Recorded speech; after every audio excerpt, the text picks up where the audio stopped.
தரிசனம் பார்க்கணும்னு. ஆமா. இன்னைக்கு என் ஆசை நிறைவேற போகுது. ஐயப்ப சாமியை பார்க்க போறேன். சந்தோஷத்துல இருக்கோம். இப்படி ஒரு பாக்கியம் எனக்கு கிடைக்கும்னு நான் நினைக்கவே இல்லை. நில்லுங்க நில்லுங்க, எங்க போறீங்க வேகமா? நாங்க ஐயப்பனை தரிசிக்க வந்திருக்கோம். சபரிமலைக்கு பெண்கள்லாம் வரக்கூடாதுன்னு தெரியாதா உங்களுக்கு? நாங்க ஏன் போக கூடாது? நம்ம கிட்டதான் கோர்ட் ஆர்டர் இருக்குல்ல, எடு. கோர்ட் ஆர்டர்லாம் வச்சுக்கிட்டு நீங்க மேல எல்லாம் போக முடியாது. சொல்லுமா அவங்க கிட்ட. அது முடியாது. மேடம் இதை கொஞ்சம் பாருங்க. கோர்ட் ஆர்டர்லாம் எங்களுக்கு தெரியாது. தேவசம் போடும் மேல் சாந்தியும் உங்களுக்கு பர்மிஷன் கொடுத்தாங்களா? அதான் நாங்க கேட்போம். எங்களுக்கு சபரிமலை தரிசனம் பார்க்க கோர்ட் ஆர்டர் வாங்கிட்டு தான் நாங்க இங்க வந்திருக்கோம். தேவசம் போடும் மேல் சாந்தியும் மேல வர்றதுக்கு பர்மிஷன் கொடுக்கல. பம்பை வரைக்கும் தான் வர முடியும். அதுக்கு மேல உங்களை அலோவ் பண்ண முடியாது. அதெல்லாம் முடியாது. அதெல்லாம் எங்களுக்கு தெரியாது. என்ன ஆனாலும் சபரிமலை தரிசனம் பார்த்தே ஆகும். நாங்க உங்களை மேல ஏத்த மாட்டோம். எங்க கிட்ட கோர்ட்டோட பர்மிஷன் இருக்கு. அது இருந்தாலும் எங்களால முடியாது.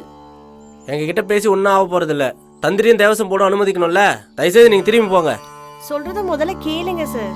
நாங்க கோர்ட்டோட ஆர்டர் வாங்கிட்டு தான் வந்திருக்கோம். பாப்பாளி ரகுகுருசாமி, உங்களோட நிறைய வீடியோ ஐயப்பனை பத்தி கேட்டும் இருக்கேன், பார்த்தும் இருக்கேன். அதனாலதான் சாமி ஐயப்பனை பத்தின நிறைய கதைகள் எங்களுக்கு தெரியும். ரொம்ப ஆசாசியா சபரிமலைக்கு தரிசனம் பார்க்க நாங்க எல்லாம் வந்தோம். ஆனா பெண்களுக்கு சபரிமலையில அனுமதி இல்லைன்னு சொல்லி எங்க எல்லாரையும் போக விடல சாமி. இதோட சரியான காரணம் என்னன்னு நீங்க சொன்னீங்கன்னா உடனே திரும்பி போயிடுவோம் சாமி. சொல்றேன். புலப்பேடி பரப்பேடி மன்னாப்பேடி பத்தி தெரியுமா உங்களுக்கு? அங்க தர்மசாஸ்தா ஐயப்பன் கோவில் பக்கத்துல ஒரு சமாதி இருக்கு. அது யாருதுன்னு தெரியுமா உங்களுக்கு? தெரியாது சாமி. அப்ப அத பத்தி தெரிஞ்சுக்கிட்டு மாலை போட்டு வந்தா யாரும் தடப்பட மாட்டாங்க. புரியுதா? சரிங்க சாமி. சுவாமியே சரணமையப்பா.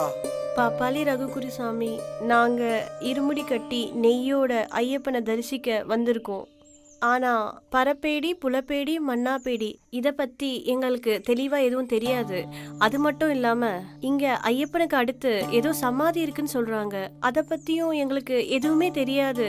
அப்போ இருமுடி கட்டிய நெய்யையும் என்ன சாமி பண்றது? நீங்க என்ன பண்றீங்கன்னா, திருச்சூர் மாவட்டத்துல கொடகர் என்ற பகுதியில ஆரீஸ்வரம் ஸ்ரீ தர்மசாஸ்தான் ஒரு கோவில் இருக்கு, ஐயப்பன் கோயில். இது சபரிமலைக்கு முன்னால உருவான பண்டத்து சபரிமலை அப்படின்னு சொல்லுவாங்க. அங்கிருந்து தான் ஐயப்பனை நாங்க உதயநிதி கிட்ட போரிடுறதுக்காக அனுப்பணும். அந்த கோவில்ல போய் நெய் அபிஷேகம் பண்ணிட்டு நீங்க போங்க. புலப்பேடி பரப்பேடி மன்னாப்பேடி, அதுக்கப்புறம் பாத்தீங்கன்னா சபரிமலை ஸ்ரீ தர்மசாஸ்தா கோவில் பக்கத்துல அந்த சமாதியை பத்தி நீங்க தெரிஞ்சுக்கிட்டு மாலை போடுங்க. உங்களை யாரையும் தொந்தரவு பண்ண மாட்டாங்க. ஐயப்பனை பார்க்க அனுமதிப்பாங்க. சரிங்களா? உண்மையான காரணத்தை தெரிஞ்சுக்கிட்டு பெண்கள் வரலாம். சரிங்களா? புலப்பேடி பரப்பேடி மன்னாப்பேடி இதை பத்தி அந்த பெண்கள் கிட்ட சொன்னீங்கல்ல, அதோட அர்த்தம் என்னங்க குருசாமி? சபரிமலையில இருக்கிற சமாதி யாரோடது சாமி?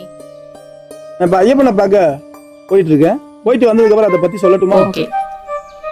சுவாமியே ஐயப்போ ஐயப்போ சாமியே ஐயப்பா ஐயப்பா